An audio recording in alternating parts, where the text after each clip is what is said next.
Puji Tuhan, Shalom, Shalom. Saya sampaikan selamat sore buat kita semua dan salam sejahtera dalam Tuhan kita Yesus Kristus.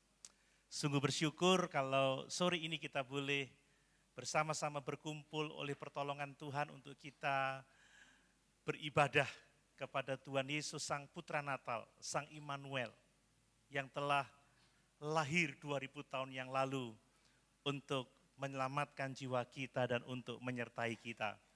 Kita bersyukur sekalipun beberapa waktu tadi sempat ada gangguan dengan PLN, jadi ada 2 sekring yang mati ya, sehingga ada 2 fas yang tidak ada aliran listriknya sehingga agak terganggu. Puji Tuhan, silakan saja kipas-kipas karena memang panas. Kalau boleh saya ingin melepas jas saja, saudara. Tapi tidak, saya ingin memakai sampai selesai. Mari, tema Natal kita sore ini adalah Immanuel, kekuatan untuk menghadapi masa depan. Tema kita adalah tema yang ditetapkan oleh Majelis Daerah Jawa Timur untuk GPDI seluruh Jawa Timur. Jadi ini tema yang sifatnya sama ya, menyeluruh di Jawa Timur ini. Dan pada kesempatan ini saya ingin menyampaikan tema ini dalam 2 bagian. Ya, bagian yang pertama saya akan membahas tentang Immanuel ya, yang akan saya sampaikan di ibadah Natal ini. Dan bagian yang kedua saya akan membahas tentang bagaimana Sang Immanuel itu memberikan kepada kita kekuatan untuk menghadapi masa depan. Dan itu akan saya sampaikan besok pada waktu perayaan Natal. Untuk itu mari kita baca bersama-sama ayat pokok yang ditetapkan untuk tema ini. Mari kita membuka di dalam Injil Matius pasal 1 ayat 23. Matius 1 ayat 23. Saya baca untuk kita semua, demikian firman Tuhan. Mari silakan berdiri. Ya. Karena berdiri kita baca bersama-sama ya. Mari kita baca bersama-sama Matius 1 ayat 23. 2, 3.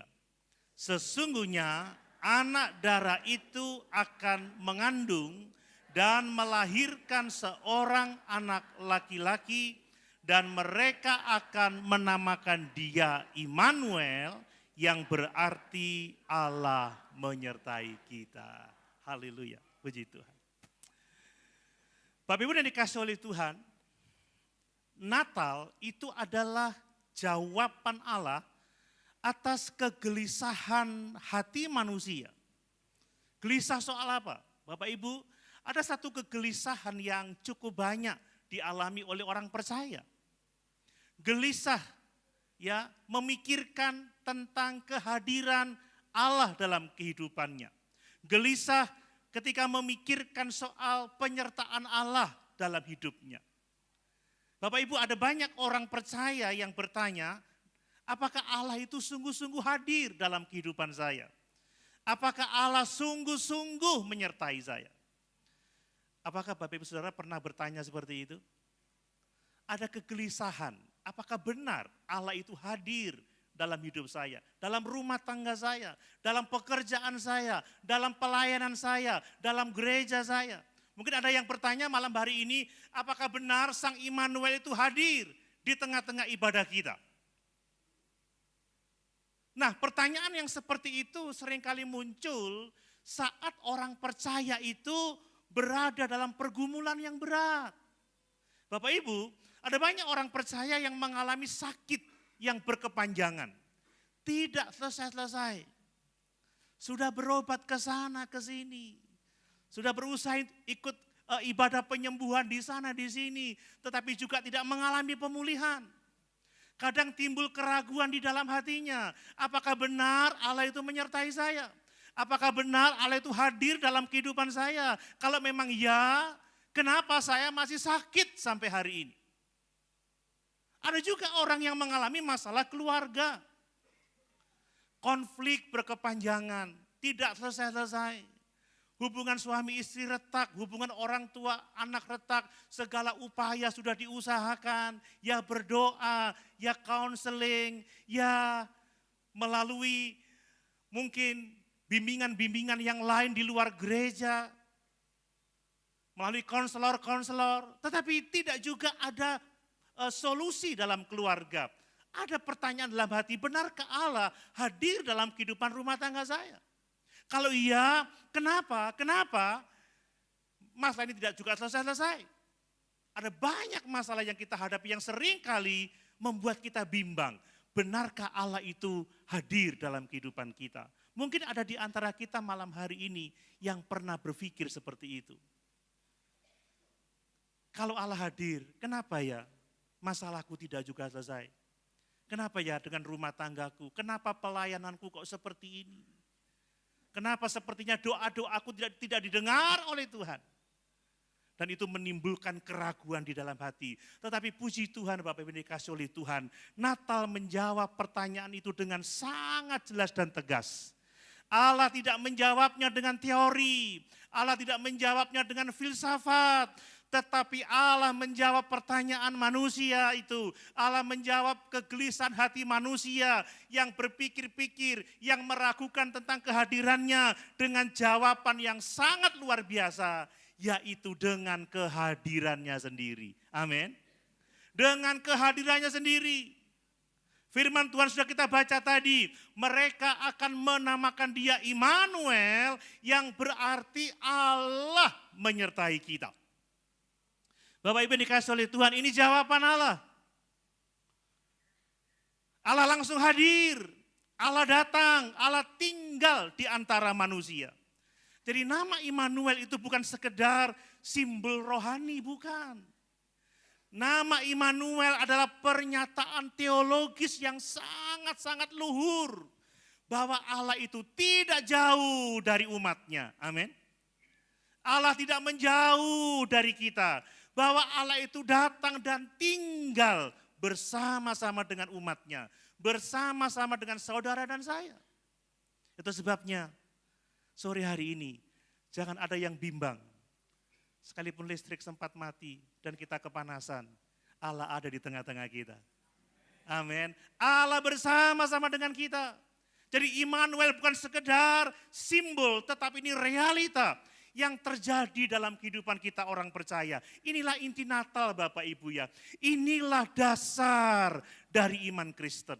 Itu sebabnya pada bagian pertama khotbah ini, saya mau menegaskan kepada kita semua bahwa Immanuel adalah Allah yang dengan sengaja, perhatikan, Allah yang dengan sengaja memilih hadir dan berdiam di tengah-tengah umatnya. Ini anugerah yang sangat besar bagi kita semua. Karena bersama dengan Allah, kita akan menikmati berkat dan pertolongannya. Amin. Mari saya akan menyampaikan beberapa poin penting dari tema ini. Yang pertama perhatikan saudara, Immanuel itu adalah penyataan Allah yang memilih hadir dan berdiam di antara manusia. Jadi Immanuel itu adalah kehendak Allah. Immanuel itu adalah pilihan Allah, pilihan yang sadar, pilihan yang bersengaja. Bahkan dia tidak hanya sekedar ingin hadir, tetapi dia ingin berdiam di antara umatnya. Jadi ini adalah pernyataan iman Bapak Ibu. Kata Immanuel itu menunjukkan siapa Allah yang sebenarnya. Nama Immanuel menunjukkan bagaimana Allah itu berelasi dengan kita. Jadi ini sangat penting. Ini menentukan bagaimana kita berhubungan dengan Tuhan. Jadi Immanuel sekali lagi itu menyatakan siapa Allah dan bagaimana Allah itu berhubungan dengan kita. Bapak Ibu dalam Alkitab kalau saya pelajari ya, nama itu selalu berkaitan dengan hakikat Allah. Nama itu selalu berkaitan dengan tindakan Allah. Kalau Sang Putra Natal itu diberi nama Immanuel, itu artinya bahwa Allah tidak memilih menyelamatkan manusia dari kejauhan, tidak. Tetapi Allah mau menyelamatkan manusia dengan kehadirannya. Wow, ini berkat yang sangat luar biasa. Kalau saya mempelajari sejarah, ya sepanjang sejarah agama-agama di dunia ini, ada banyak konsep ilahi yang menggambarkan bahwa Allah itu mulia, bahwa Allah itu agung, bahwa Allah itu dahsyat, tetapi Allah itu jauh. Allah itu transenden, Bapak Ibu. Itu yang dipahami oleh dunia ini. Sehingga manusia harus berusaha untuk mendapatkan Allah. Harus naik untuk mendapatkan Allah. Harus menyucikan diri untuk mendapatkan Allah. Harus mengikuti syarat-syarat tertentu agar layak mendekat kepada Allah. Itu yang kita lihat dari agama-agama dunia ini. Manusia berusaha untuk menggapai Allah dengan usahanya sendiri. Tetapi apa yang terjadi? Tidak ada seorang pun yang berhasil. Amin. Tetapi kekristenan berbicara lain, Bapak Ibu. Bukan Allah yang berusaha mencari, bukan manusia yang berusaha naik untuk mendapatkan Allah, tetapi kekristenan berbicara bagaimana Allah yang turun untuk mendapatkan manusia. Amin. Ini berkat yang sangat luar biasa. Bukan manusia yang naik mendapatkan Allah, tetapi Allah yang turun mendapatkan manusia. Yesus datang untuk mencari dan menyelamatkan yang hilang. Inilah konsep Immanuel yang sangat penting bagi kita Bapak Ibu. Ingat Yohanes pasal 1, pada mulanya adalah firman. Firman itu bersama-sama dengan Allah dan firman itu adalah Allah. Ayat yang ke-14, firman itu menjadi manusia dan diam di antara kita. Jadi inilah kekristenan. Bukan manusia yang naik mencari Allah, tetapi Allah yang turun mencari kita manusia. Kata diam itu berasal dari kata Yunani eskenosen. Eskenosen itu artinya berkemah Bapak Ibu. Jadi mendirikan kemah itu eskenosen. Ini bukan sekedar bahasa simbolis ya berdiam itu. Ini bahasa konkret. Allah itu tidak sekedar mengunjungi, hadir kemudian dia pergi lagi. Tidak. Allah itu datang dan dia tinggal bersama manusia. Ini berkat yang sangat luar biasa. Dalam perjanjian lama, kemah suci atau tabernakel itu adalah simbol dari kehadiran Allah. Bapak Ibu di kemah suci itu Allah hadir. Ya kita tahu di situ ada tabut perjanjian. Lalu ditutup pendamaian itu ada dua patung kerubium dan Allah hadir di tutup pendamaian itu. Itu bicara tentang kehadiran Allah. Tetapi sekarang melalui Yesus Kristus, Allah sendiri yang menjadi kemah itu. Amin. Allah hadir di dalam daging, Allah hadir di dalam tubuh manusia. Itu sebabnya Yesus itu adalah 100% Allah, 100% manusia, sepenuhnya Allah, sepenuhnya manusia. Inilah yang membedakan iman Kristen. Dari sekedar sistem moral Bapak Ibu ya, Allah tidak hanya memberikan hukum-hukumnya kepada manusia. Allah tidak hanya memberikan peraturan-peraturannya kepada manusia. Allah tidak hanya memberikan atau mengutus nabi-nabinya untuk manusia. Atau Allah tidak sekedar berbicara dari sorga kepada manusia. Tidak. Tetapi Allah hadir sendiri. Amin. Allah datang. Ini yang membedakan kita dengan sekedar prinsip-prinsip kebajikan Bapak Ibu ya. Allah itu masuk dalam sejarah manusia. Dan ini diperkuat dengan fakta Injil. 2000 tahun yang lalu, Yesus lahir dalam konteks dunia yang nyata ya. Yesus lahir di bawah pemerintahan Romawi. Yesus lahir di tengah tekanan politik yang sangat hebat. Yesus lahir di tengah-tengah kemiskinan yang sangat luar biasa. Yesus lahir di tengah-tengah penderitaan umat manusia. Artinya apa? Allah tidak memilih waktu yang nyaman untuk hadir. Tidak. Allah tidak memilih waktu yang baik untuk hadir. Allah justru datang ketika dunia berada di dalam kesulitan. Ketika dunia berada di dalam penderitaan. Ketika dunia berada di dalam kehancuran. Ini mengajarkan sesuatu yang penting bagi kita Bapak Ibu, bahwa kehadiran manusia itu tidak bergantung pada kesiapan kita untuk menyambut Dia. Sama sekali tidak. Dunia tidak siap menyambut Yesus pada waktu itu. Tetapi Allah hadir itu berdasarkan pada kasih dan anugerahnya kepada kita. Amin. Itu sebabnya jangan sampai ada di antara kita yang merasa minder.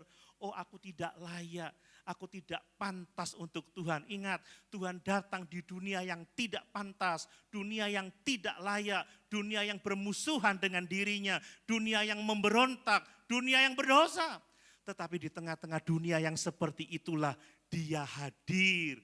Dia menjadi manusia dan diam di antara kita. Apa yang saya ingin sampaikan Bapak Ibu? Immanuel bukan berarti Allah itu sekedar hadir, tidak. Tetapi Immanuel artinya Allah itu terlibat dalam kehidupan kita. Amin.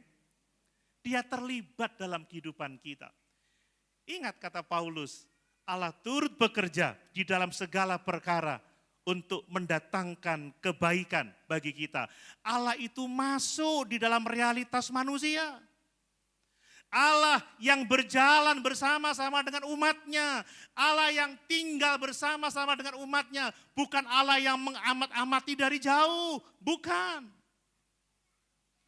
Inilah dasar penghiburan bagi kita orang-orang percaya.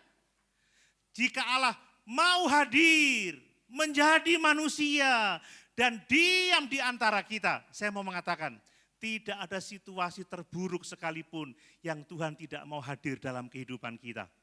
Amin. Tidak ada situasi tergelap yang Tuhan tidak mau hadir dalam kehidupan kita. Karena Yesus sudah hadir di tengah-tengah dunia yang gelap. Hadir di tengah-tengah dunia yang hancur, yang rusak, yang kacau.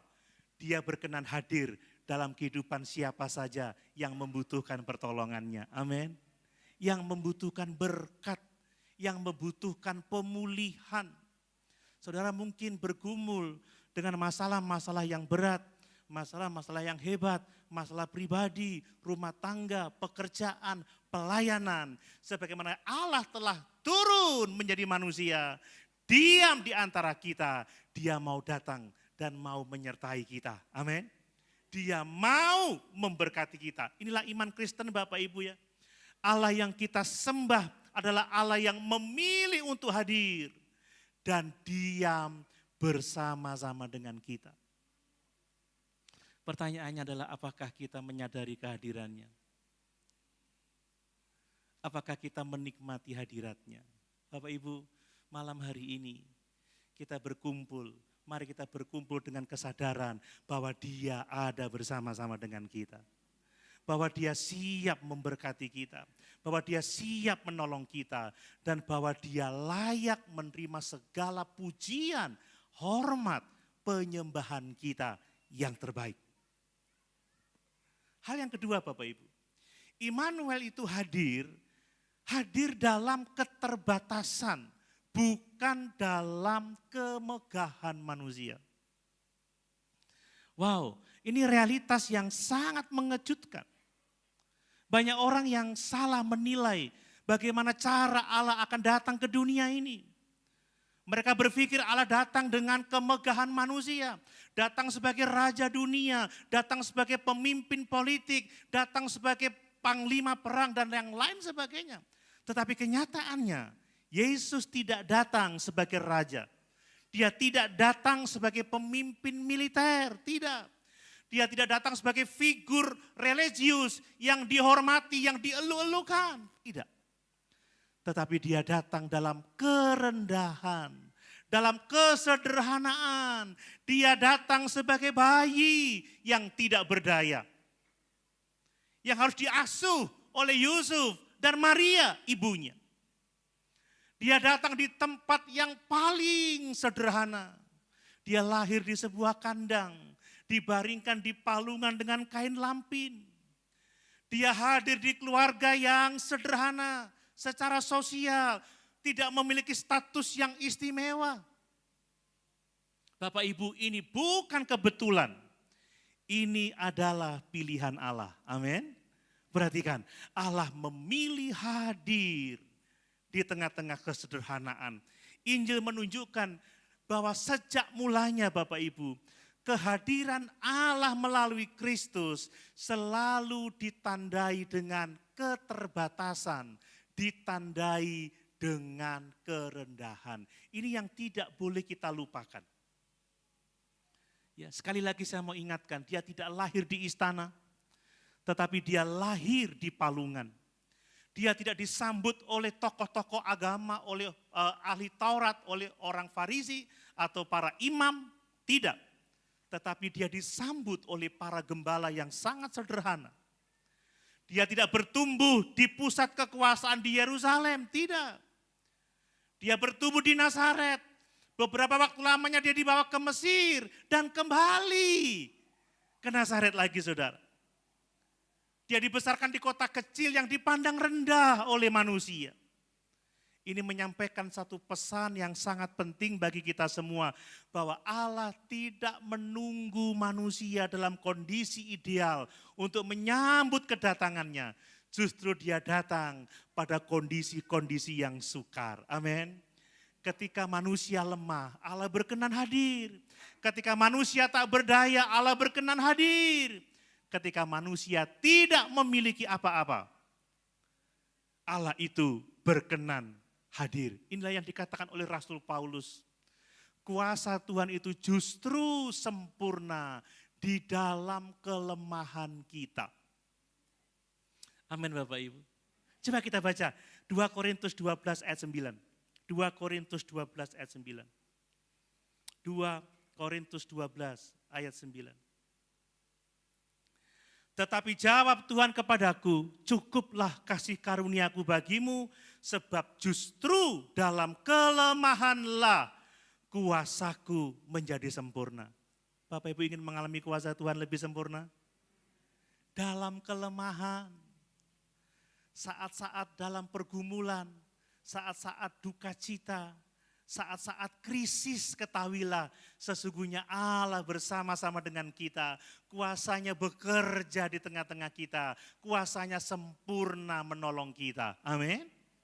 Ini realitas yang harus kita pahami. Jadi Bapak Ibu, kehadiran Allah dalam kehidupan manusia itu tidak identik dengan kemudahan hidup. Tidak. Kehadiran Allah tidak identik dengan hidup tanpa persoalan, sama sekali tidak. Justru Immanuel itu berarti Allah itu hadir di tengah-tengah penderitaan itu sendiri. Wow. Dia hadir di tengah-tengah kesulitan, dia hadir di tengah-tengah persoalan. Itu Immanuel. Perhatikan kehidupan dan pelayanan Yesus. Yesus hadir di tengah-tengah orang berdosa. Yesus hadir di tengah-tengah orang sakit. Yesus hadir di tengah-tengah orang yang tersisih, orang yang tersingkirkan. Dia hadir memeluk orang-orang yang tertolak. Bapak Ibu, ia tidak menjauh dari penderitaan manusia, tetapi dia masuk ke dalam penderitaan itu. Apa yang saya mau katakan? Bapak Ibu, inilah inkarnasi yang sejati. Allah tidak memahami penderitaan kita secara ilahi, tidak. Tetapi dia memahami penderitaan kita karena dia mengalaminya sebagai manusia. Amin. Amin. Yesus tidak memahami dari jauh. Lihat orang sakit, enggak, tapi dia jadi manusia. Coba kita baca Ibrani 4 ayat yang ke-15. Ibrani pasal 4 ayat yang ke-15. Ini pesan yang sangat penting. Sebab imam besar yang kita punya bukanlah imam besar yang tidak dapat turut merasakan kelemahan-kelemahan kita. Sebaliknya sama dengan kita, ia telah dicobai hanya tidak berbuat dosa. Artinya apa Bapak Ibu? Ketika kita bicara Immanuel, Allah menyertai kita, kita sedang berbicara tentang Allah yang memahami air mata kita sebab dia menjadi manusia. Amin. Sebab dia menjadi sama dengan kita. Sebab dia mengerti kelelahan hidup kita. Dia hadir di tengah-tengah realitas pahitnya kehidupan itu Yesus. Bapak Ibu sebagai manusia, Yesus mengalami kesukaran. Dia pernah mengalami yang namanya haus, lapar. Dia pernah mengalami yang namanya kelelahan. Dia pernah mengalami yang namanya penderitaan, penolakan. Bahkan di Taman Getsemani, dia mengalami ketakutan yang sangat luar biasa. Makanya dikatakan dia sudah dicobai dengan semua pencobaan yang kita alami. Supaya apa? Supaya dia bisa bersimpati kepada kita. Bapak Ibu, hanya manusia yang sama dengan kita yang bisa memahami dan bersimpati kepada kita. Amin. Amin. Saudara, apakah Superman bisa bersimpati sama kita? Saudara, kalau Superman ngajak saya lari, saya nggak sampai 500 meter udah kelelahan. Apa kata Superman? Ah, gitu aja udah lelah. Karena dia memang tidak punya capek, saudara, Superman itu ya. Superman itu kalau ketabrak truk, truknya yang hancur, saudara. Nah, saya kalau nabrak batu kesandung dikit aja, kuku saya bisa berdarah-darah, saudara. Ah, kesandung batu kecil aja udah berdarah-darah. Nggak bisa memahami kita. Tapi Yesus bisa memahami kita sebab dia menjadi sama dengan kita. Amin. Kalau Bapak Ibu pernah merasakan lapar, Yesus tahu apa artinya lapar. Kalau kita mengalami kesusahan, Yesus tahu apa artinya susah. Dia bisa bersimpati, itulah artinya Immanuel.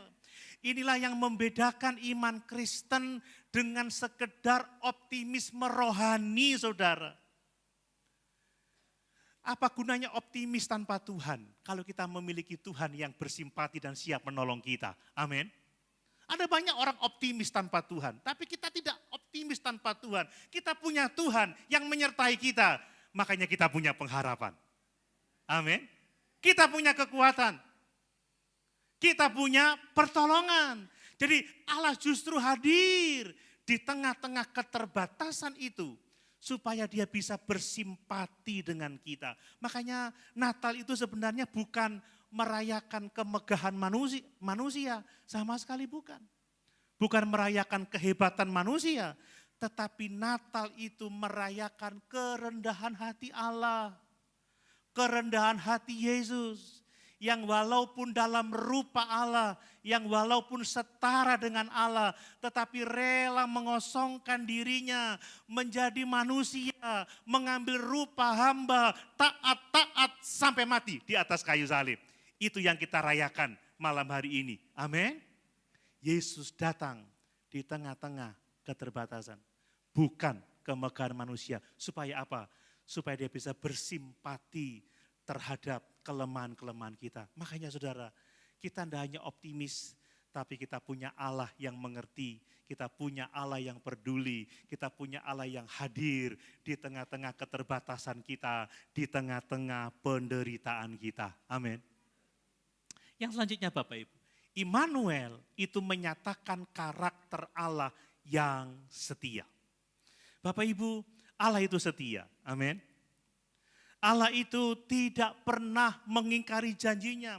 Dan itu dibuktikan dengan kelahiran Sang Immanuel itu. Kelahiran Yesus itu bukan kebetulan Bapak Ibu ya, bukan. Itu penggenapan dari rencana keselamatan Allah yang sudah mulai Allah perdengarkan di Kejadian pasal 3 ayat yang ke-15. Ketika Allah berbicara kepada Hawa dan Adam, bahwa dari keturunan mereka akan lahir seorang yang akan meremukkan kepala ular itu. Tetapi juga tumitnya akan dipagut oleh ular itu. Makanya di dalam Matius pasal 1 ayat yang ke-23 itu adalah itu kutipan dari Yesaya pasal 7 ayat yang ke-14. Jadi ini bicara tentang nubuatan. Bapak Ibu dikasih oleh Tuhan, saya mau mengatakan bahwa kelahiran Mesias, kelahiran Sang Immanuel itu bukan terjadi kebetulan, tetapi itu penggenapan rencana Allah sejak awal mulanya. Amin. Apa yang saya mau katakan Bapak Ibu? Bahwa sesungguhnya Allah itu bekerja di dalam sejarah. Allah tidak pernah berhenti bekerja. Dia terus bekerja. Dia setia pada janjinya, dia tidak pernah lalai Bapak Ibu. Ya, Allah yang hadir di tengah-tengah manusia itu sebenarnya sudah dimulai sejak zaman perjanjian lama. Dia pernah berbicara kepada Musa, Musa, aku akan menyertai engkau. Kepada Yosua, seperti aku menyertai Musa, aku akan menyertai engkau. Aku tidak akan meninggalkan engkau, aku tidak akan membiarkan engkau. Dan kepada umat Israel, Allah berkata, aku akan menjadi Allahmu dan kamu akan menjadi umatku. Ini bicara tentang penyertaan, ini berbicara tentang persekutuan. Tetapi di dalam Yesus, penyertaan Allah itu mencapai puncaknya. Amin. Allah hadir, dia masuk dalam sejarah, dia hadir secara pribadi. Ini perlu ditegaskan, kenapa Bapak Ibu? Karena seringkali manusia itu menilai kesetiaan Allah berdasarkan perasaan kita. Menilai kesetiaan Allah berdasarkan situasi. Contohnya, ketika doa-doa belum terjawab, kita berpikir Allah jauh dari kita. Kita berpikir Allah tidak bersama-sama dengan kita. Ketika doa-doa belum terjawab, kita berpikir bahwa Tuhan sudah tidak peduli. Padahal kehadiran Allah tidak ditentukan oleh jawaban doa, tetapi ditentukan oleh kesetiaan pada janjinya. Amin Bapak Ibu. Seringkali kita berpikir kalau perasaan kita terasa kosong, ya terasa hampa, seolah-olah Allah tidak hadir. Oh kalau kebaktian tidak meriah, ya kalau pas khotbah haleluyanya sedikit berarti khotbahnya tidak diurapi. Enggak saudara.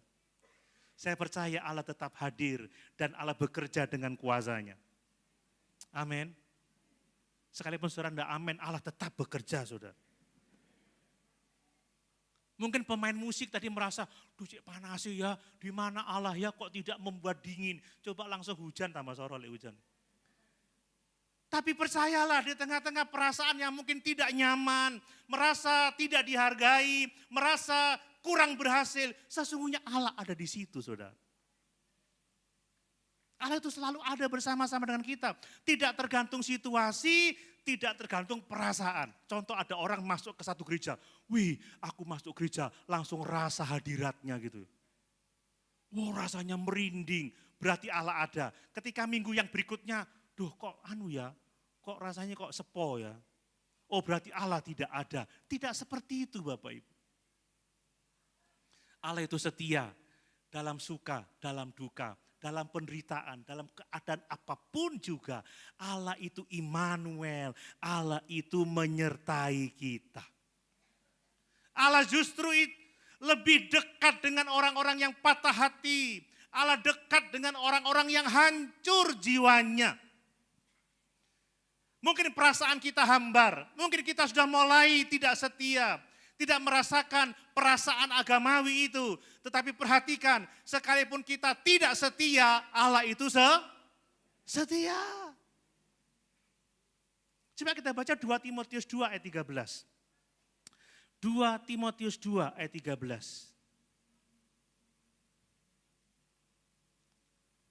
Demikian firman Tuhan.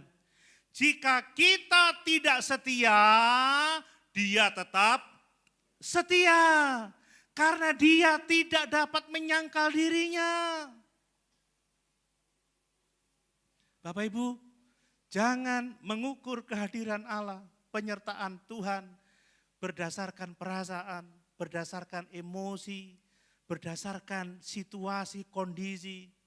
Makanya seringkali kalau pemimpin pujian atau pengkhotbah merasa tidak puas, lalu dia minta beri kemuliaan untuk Tuhan, sehingga tepuk tangan membuat perasaan menjadi menggebu-gebu seolah-olah Allah hadir.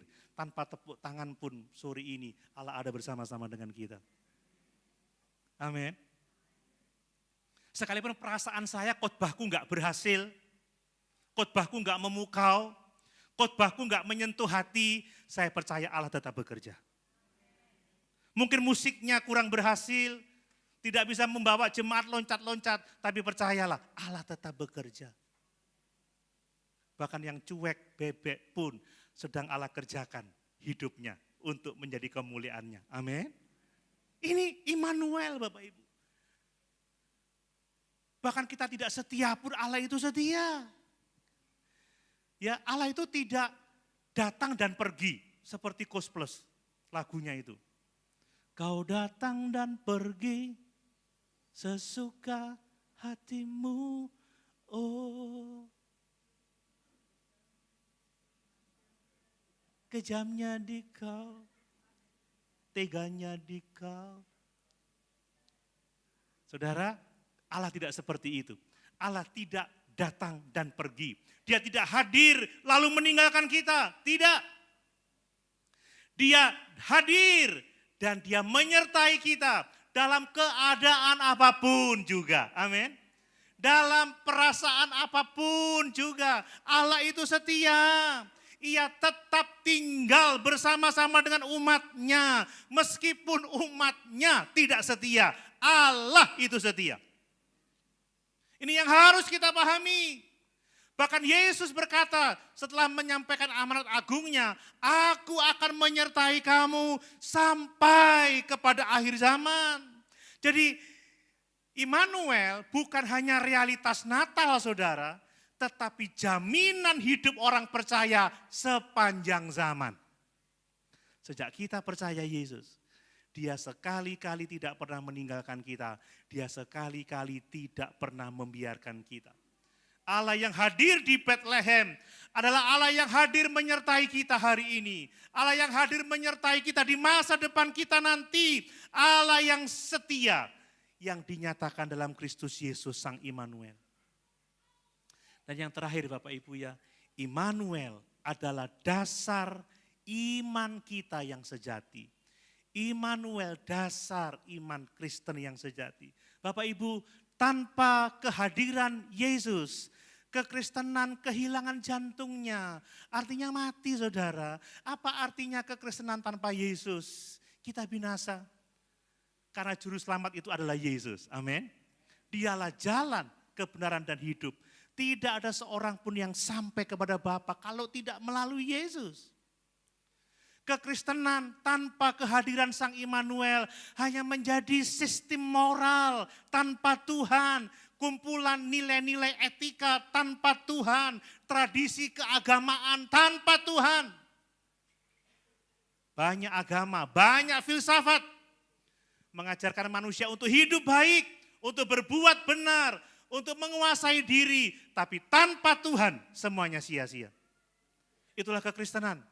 Kekristenan adalah Immanuel. Allah yang menyertai kita.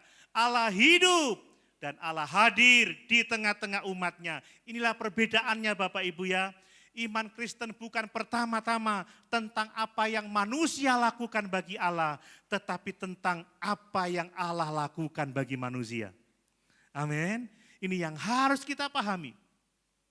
Kalau Allah hanya memberikan hukum, memberikan aturan-aturan, saudara, kita akan hidup dalam rasa bersalah selama-lamanya. Karena kita seringkali tidak taat aturan. Tetapi kalau Allah hadir, Allah menyertai kita, maka kekristenan bukan sekedar taat aturan, tetapi kekristenan adalah relasi dengan Allah. Amin. Persekutuan dengan Yesus. Makanya di dalam Yohanes pasal 17 ayat yang ketiga dikatakan, inilah hidup yang kekal itu. Kalau engkau mengenal Bapa dan mengenal aku yang Bapa utus. Ini bicara soal relasi Bapak Ibu. Mari, karena Yesus itu Sang Immanuel, maka kekristenan adalah relasi hidup dengan Sang Juru Selamat. Amin. Inilah yang harus kita syukuri. Bahkan Yesus berkata di dalam Yohanes pasal 15 ayat yang keempat, waktu dia berbicara tentang perumpamaan pokok anggur yang benar. Tinggallah di dalam aku dan aku di dalam kamu. Maka kamu akan berbuah banyak. Bapak Ibu, ini bukan bahasa hukum, tetapi bahasa relasi. Inilah Immanuel itu. Allah hadir di tengah-tengah kita. Inilah letak kekuatan kita orang percaya. Saya mau mengatakan, sekalipun ibadah kita terasa kering saudara ya. Sekalipun mungkin pelayanan terasa berat.